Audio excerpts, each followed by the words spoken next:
Hi again then guys, and welcome to the 21st installment of Beards and Cars. For those who have maybe joined the channel since the last episode of this series, this is basically a series where we just talk about stuff which doesn't fall into a more conventional video during the week. It's not a car review, it's not a tune, it's just talking about stuff which might relate to the channel.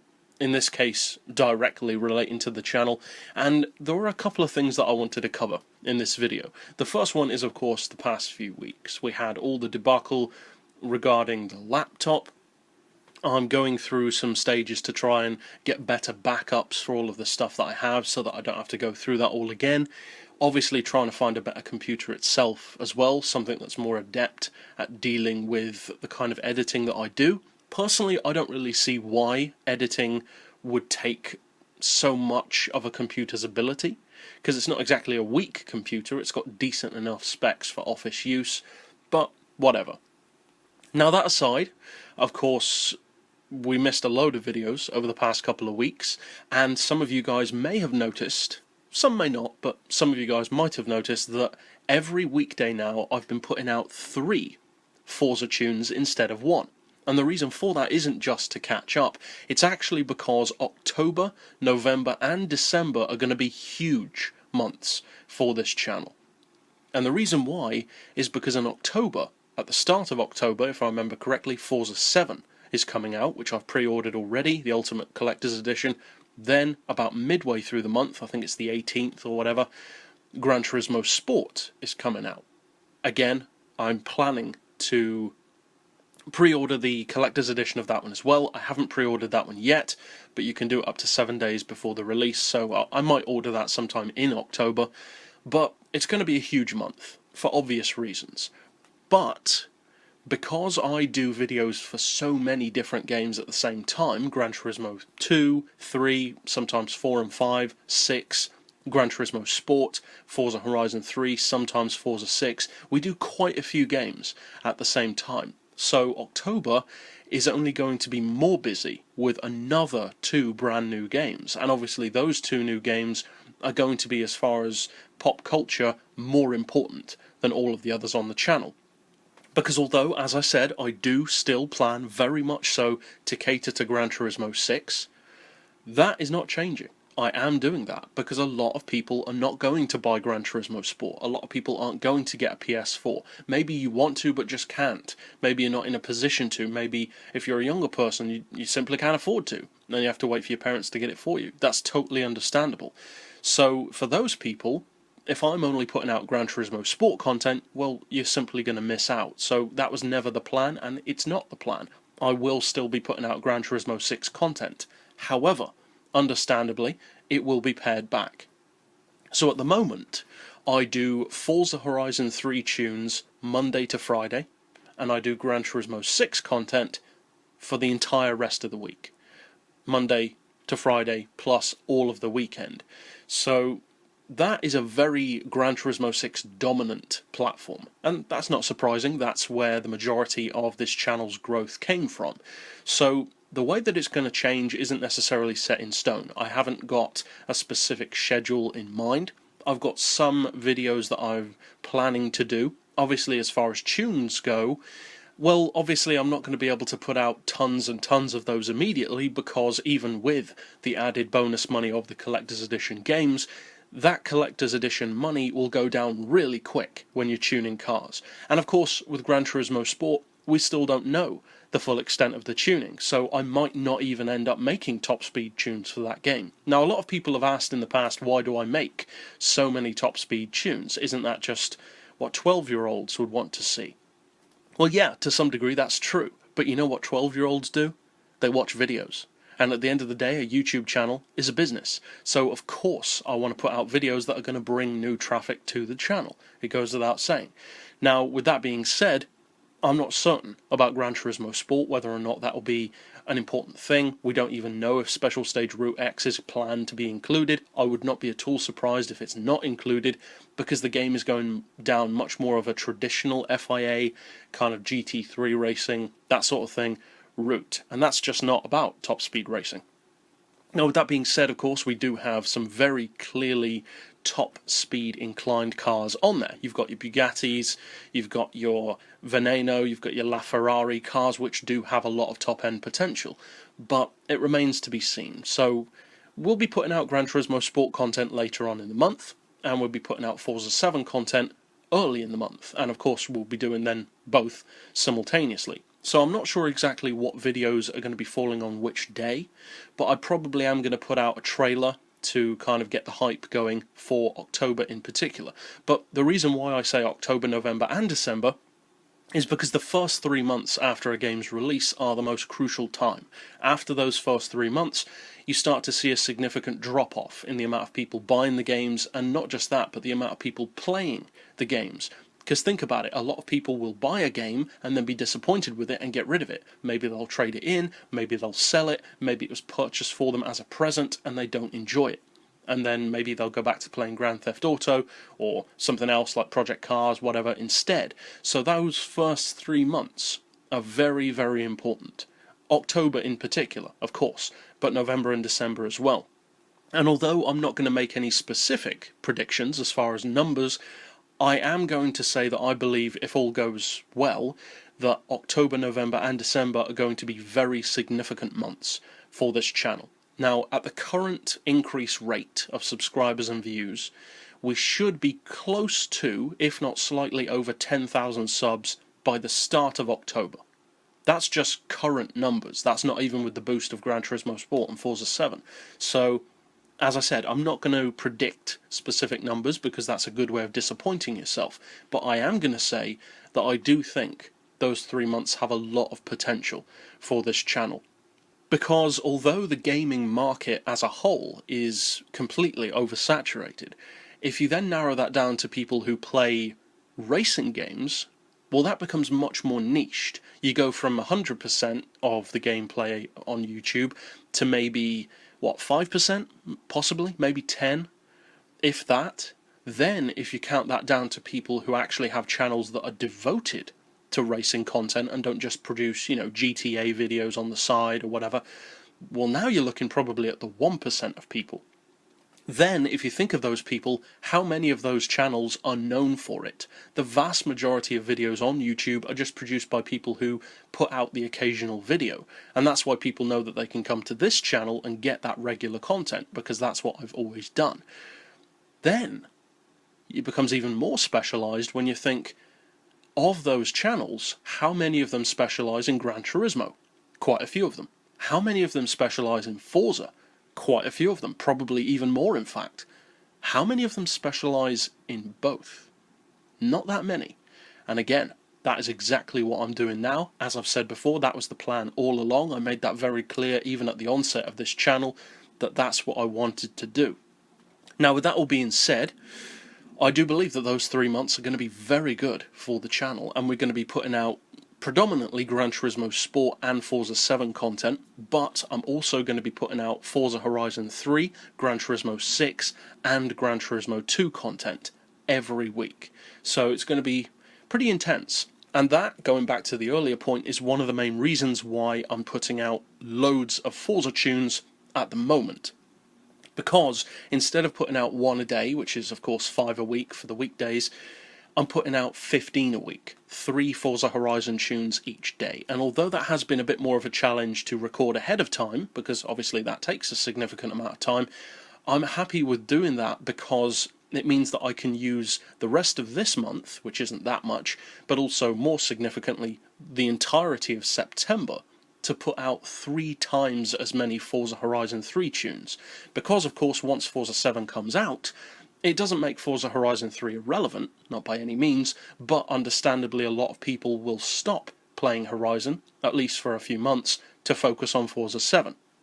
So, that's why I want to get as many Horizon 3 tunes out at the moment as possible. And that kind of touches on something which a couple of people, understandably so, don't seem to understand about my channel. I've had a number of people recently saying, oh, this channel seems to be a bit dead, because you get maybe 400 or 500 views on most of your videos. That's true, but the thing that you don't understand is I'm not trying to make viral videos. No big YouTuber ever is trying to make viral videos, let alone a smaller channel like mine, because you just can't do that. You cannot predict what will do well. You can have an educated guess, but you can never say with 100% certainty, not unless it's a cat video. Now, with that being said, my videos have never been designed to get a ridiculous amount of views. That's why I was so happy when the Gran Turismo Sport Review series did. Those videos all have like 17, 20, 40,000 views apiece. It's by far the most successful series I've ever done. And the reason why is because I put it out when it was the most relevant. Of course, stuff like Gran Turismo 6 is now 4 years on from its release date, basically. So, of course, it's going to be getting 400 or 500 views a video. And in fact, that's actually not bad, if you think about it. For a game that's 4 years old, to still be putting out those kind of views, I don't think that's bad. Now, of course, that means that 500 views out of almost 9,500 subscribers doesn't sound that great.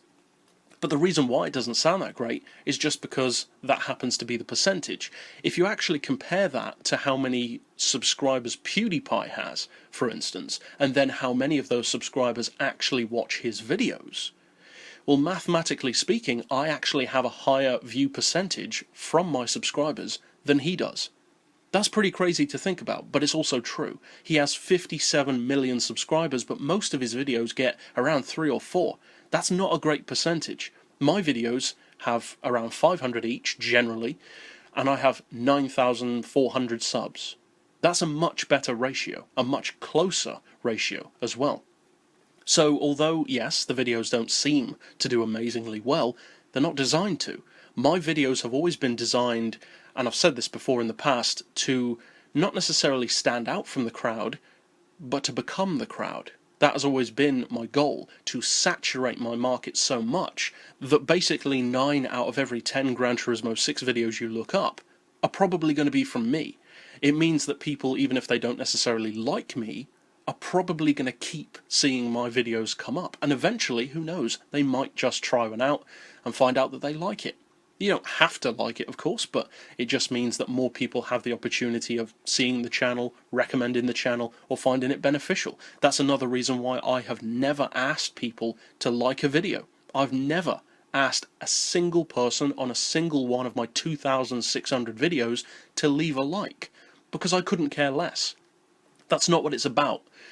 I've never asked people to subscribe either. That may sound crazy for a small channel, but I've never done that. I've said to people, if you like this content, you might want to consider subscribing to see it as soon as it's released. And you guys have probably heard me say that. But I'll never ask people to subscribe, because I don't believe in begging. People know a quality product, and when they like it, they'll subscribe for more. So if you have to ask someone, or beg them, as some people seem to like and subscribe, well, sorry, but I'm just not impressed. The product that you're putting out obviously isn't good enough. So, with all of that aside, the following 3 months, well, 4 if you include September, are going to be pretty big. So I want to get as many Horizon 3 tunes out before October, so that then in October I can focus even more on Gran Turismo Sport, Forza 7, and also still do Horizon 3 videos, but maybe go more towards stuff like Rivals or special projects, which I know some of you guys have wanted to see. Move out of that mainstream stuff like tunes, those videos that can be 3 or 4 years old and still be relevant, as all of my Gran Turismo 6 tunes still are, and then get more into the specialised stuff, which you guys like to see, like the replicas and that sort of thing. So with all of that being said, and of course it's a pretty intense game plan for the next few months, I wanted to cover something else which I think some of you guys might like to hear. Maybe not, but maybe. And this is basically another crazy day that happened a couple of weeks ago. This was before the laptop debacle, and it was almost as crazy, because I got invited to an event in London on the 5th of this month, of August. I was invited by a very big network company for YouTube. I believe they may be the biggest in the world, if I remember correctly. And they invited me to London to the Sunbourne Yacht Hotel. It was a free event, invitation only, obviously, and they were trying to get some smaller channels on board for the future. Very understandable business plan for them. They can afford to take you on. You don't really know any better. You know, I'm not making any accusations, but that's just the way business works. Once you're bigger, you can make more claims and have more demands. So they invited me down to London. So I thought, well, might as well go. It's a free day, free yacht. Well, it's not a yacht trip, but free opportunity to go on a yacht, have some fun, whatever.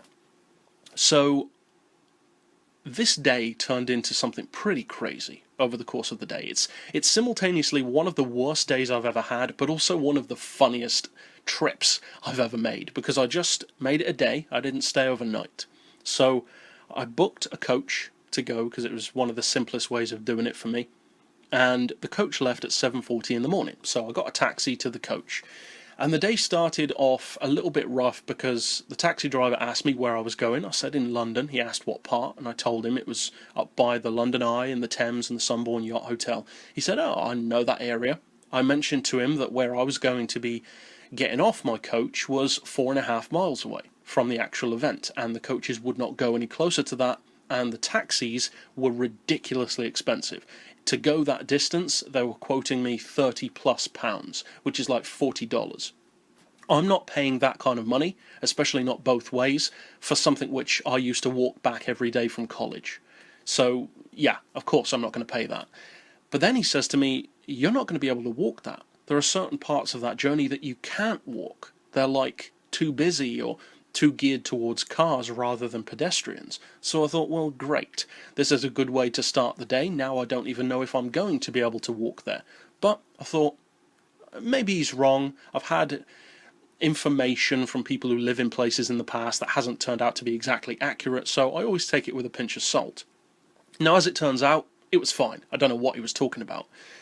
Now, the chap wasn't exactly in healthy shape, so I can understand why he might think that a 4.5 mile walk wasn't exactly doable, but, you know, no offence to the guy. And I appreciate that he told me. But then I get on the coach. Last time I made a trip like this was last year. I went up to the GT Sport event in London, and that event went pretty smoothly, for the most part. But when I got on the coach that time, it was empty. I had basically all the room I needed, because I'm not a small person. I don't really fit into seats on coaches next to people or on buses next to people that well. I mean, I'm 6'3", I'm built like a defensive lineman or whatever, and I need that kind of space. So last time I went up, it was absolutely fine. This time, the coach is full, and I mean full. Every single seat is taken. I end up getting the seat that looks down the aisle, which isn't too bad. It means I've got the leg space that I need, but then I can't plug in my phone to charge because of the guy next to me. He's blocking the port. I couldn't be bothered to ask him. He wasn't English anyway, so I didn't really fancy getting out a phrase book or anything, which I didn't have anyway. But yeah, so I thought, well, I can't really use my music because I can't afford to burn up the battery. Thankfully, he got off partway through the journey at his stop, and I was able to charge it up. So these little things were kind of an inkling as to what was to come over the course of the day. It wasn't going to be an easy day. But I get to Victoria Station to do a swap to my other coach. I decided I was going to look for a restaurant, maybe a McDonald's in the region, or in the area, I should say. Started looking on Google Maps. The streets that I was on didn't seem to be intersecting with the streets that were supposed to be there, so I thought, forget this, went back and just waited for the coach. In hindsight, that was a good thing, because it was wasting a lot of time. So I got back, took me a little while to find which gate the coach was going to be arriving in, managed to finally find that, job done, no problem. Get on the coach, travel to the destination, and I should have kind of known that something was going to be a bit iffy over the course of the day, because the coach dropped me off just in a street. It wasn't at a coach depot, it was just a street in a bus stop. And the pickup point was the street adjacent to it, also just a bus stop, not a coach station. So I thought, well, this is kind of reminding me of when I went up to London last year and I could not find the street and I thought I was going to be stuck in London. Not the worst thing in the world, but still. Very annoying when you're there at the time. So I get off the coach, I start walking, and I'm using this screen-capped map from Google Maps to try and find my way. It was basically a fairly straight road, but obviously I still don't know the area, because it was a totally different area to where I went last year for GT Sport. Then it starts thundering, tipping it down with rain. I'm just wearing jeans and a shirt. I've got my phone out with my headphones in for Google Maps. I'm thinking, is my phone going to short out? I've got 100% battery, so how's it going to last? Thankfully, the weather didn't last that long. But then I thought, this map thing isn't really working that well, so I downloaded the Maps app, which, incidentally, I would recommend. It was pretty good. Excuse me. But I downloaded that, and it basically talks through your headphones into your ear like a sat-nav. And over the course of the journey, I realised that this was taking a lot of battery. I was basically using up about, I think, 3% battery every half a mile. And obviously it was a 4.5 mile journey. So by the time I got there, I'd gone from 100% battery to 78. So, not exactly great. Now, the event itself was basically all day. I got into London at about 1:30. Then I had to walk to the event, and I planned to leave the event when it finished, which was 7 o'clock. Then my coach back was at 10:30. So I was going to have quite a bit of time to wait around doing this, that and the other. So I get there, I'm starting walking on my journey. The journey itself was interesting enough. It was a nice walk. It was a very long walk, but it was a nice one. It was fairly flat. You know, London isn't that hilly. And I got to the event at whatever time it was. I think it was about 3 o'clock or so. I go into the event. Very, very nice hotel there. The Sunbourne is a gorgeous place inside. I go inside and I talk to a couple of people. Have a nice conversation with a couple of ladies from this company, a Canadian lady. Or actually, they were both Canadian. I believe the company is as well. And I had some great chats with them. They were talking about the channel, talking about Sledgehammer Movies as well as Hammer Studios Gaming. For those who don't know, that's my second channel. I do movie reviews as well. And I was talking to them about that. They were doing their whole, blurb about why to join them, why they're the best, all that kind of stuff, which was cool. It was fun to talk to them about it. But to be honest, I never really had any intention of joining their company anyway. It was just a fun trip for me. That's the only reason why I went. I have no interest in joining any channel network. I'm not a part of any network. And one of the things that I'm the most proud of about my channel, and this may seem obvious to somebody who maybe has a smaller channel or doesn't know how it works, but I'm a one-man show. Nothing is done for me on this channel. I do the voiceover, I edit the videos, I record them, I do every single thing. Even the logo for the channel I design myself. Nobody has ever done artwork for me. Nobody does anything. I'm not part of a network. This is 100% just me. And that is the way I love it. It means I don't have to share any revenue with anyone, apart from the taxman. And apart from that, I can just do whatever I want. All these companies say, we don't take creative control. Well, no, you don't, but you do take money. So, and PewDiePie himself even said recently that he is looking forward to not being in a network anymore, and that smaller channels should not join networks because you just don't see the benefits of it. And I'd already suspected that, so he put out that video after I'd been to the event, and it was cool to see that I had made the right decision, at least of course from his perspective. Now, I get to the event, I sit down, and for those of you who don't know, this may seem strange, but I am a very antisocial person. I do not like people. I do not like talking to people. That may seem ironic, given how much I talk on the channel, but when I'm talking to people who I know share the same interests, like you guys, then it's fine. I have no trouble with that. It's not like I don't talk to anyone. I talk to friends, I have great conversations with friends, have a laugh, have banter. You guys who have met me online, you know that I like to have banter, doing all the stupid voices and impressions, but when it's people that I don't know, like people out in the street, well, then not so much. I have a severe case of resting bitch face, and when you're 6'3" and as wide as I am, that's kind of intimidating, I guess, to some people. Some people have said that to me, actually. But I'm there at this event. I spoke to the two ladies. I didn't really talk to anyone else who was there from other channels. I didn't recognise anyone else, and I didn't care to anyway. But in the end, I ended up actually talking to them for about 20 minutes. So I literally did a 22-hour round trip for a 20-minute talk. And that is no exaggeration. Now, I'm not too surprised that that's what happened, to be honest, and getting there at 3 o'clock and expecting to leave at 7 realistically just wasn't going to happen. I didn't think that through enough. I ended up actually coming out at 4 o'clock, and then my coach is at basically 10:30. So I've got a whole long time to kill. So it's 4 o'clock. I decide to start just reading a novel that I'd taken with me, the novel of World War Z. I ended up reading 104 pages of this novel. It's actually a fantastic book. I'd recommend reading it. It's much better than the movie, and I do like the movie anyway. But I read that, just sat on a bench near the Sunborn yacht, and there was a YouTube event taking place there. I heard somebody mention something about me as they were walking past, that they thought they recognised me, and that was kind of cool. That's happened a couple of times. But I was sitting down reading, trying to waste as much time as possible. Basically, I ended up sitting on this bench for 2 hours until 6 o'clock, just reading, basically. So my battery is now at 58%, and my coach isn't until 20 past 10, and that's the earliest I'm going to be able to charge it.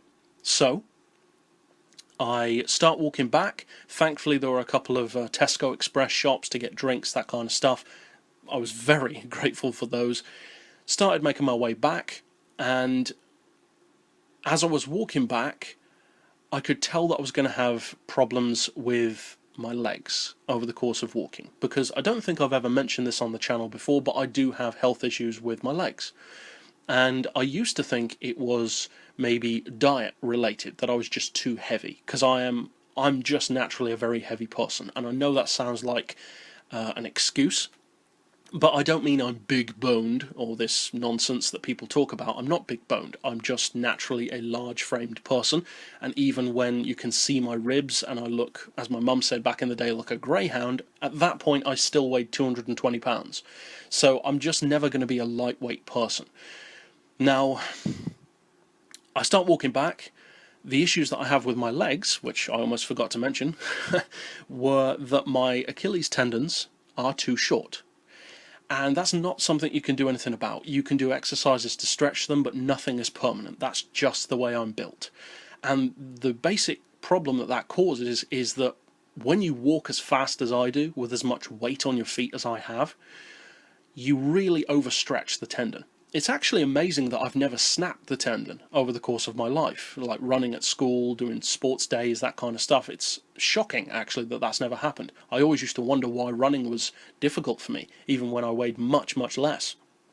So that's why, basically. But, yeah, I start walking back. I can tell that I'm going to have trouble with my legs and feet when I get home. Ended up that I did have a lot of trouble. And when I got back to where the coach was supposed to be picking me up, I think I arrived there at 8 o'clock. Basically, I took a nice, reasonable walk back. The sun was in my face the whole way coming back. I could tell that my face was greasy, because I naturally have greasy hair and greasy skin anyway. I think that's probably my Roman heritage coming through. But that was affecting me. And I could tell that I looked kind of shiny, basically, kind of like an olive in a black shirt. So I'm walking through parts of London that have, I think, kind of Muslim neighbourhoods, that kind of thing. And it was funny because every so often I would walk past, say, an older guy who I guess was Muslim. I don't know. I think he probably was. And from a distance, because of wearing like my black shirt, and guys from the Middle East are known for dressing well, so I've got this black shirt on, buttoned up, and I've got the beard. I've got a face which is a little bit tanned from the sun. The sun's in my face. I'm a little bit greasy. So from a distance, and I don't know if this was the case or not, but it looked to me like a couple of these older guys wanted to have a discussion with me, like they were going to say hi. And then when I got closer, they realised, oh, he's actually like this. He's a pale boy. He's not what I thought he was. And that was kind of funny when that happened.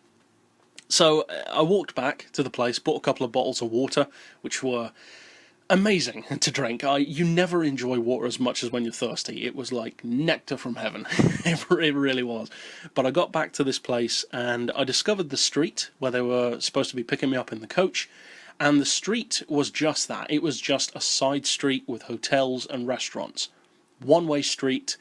Actually, no, it wasn't a one-way street, but it looked like it should have been. And, yeah, that's it. There was just a little plastic sign saying bus stop. So I thought, well, that's very encouraging. So I ended up sitting on a wall and reading more of the book. I'm sat near a bar, and outside the bar, there are some people occasionally having a smoke.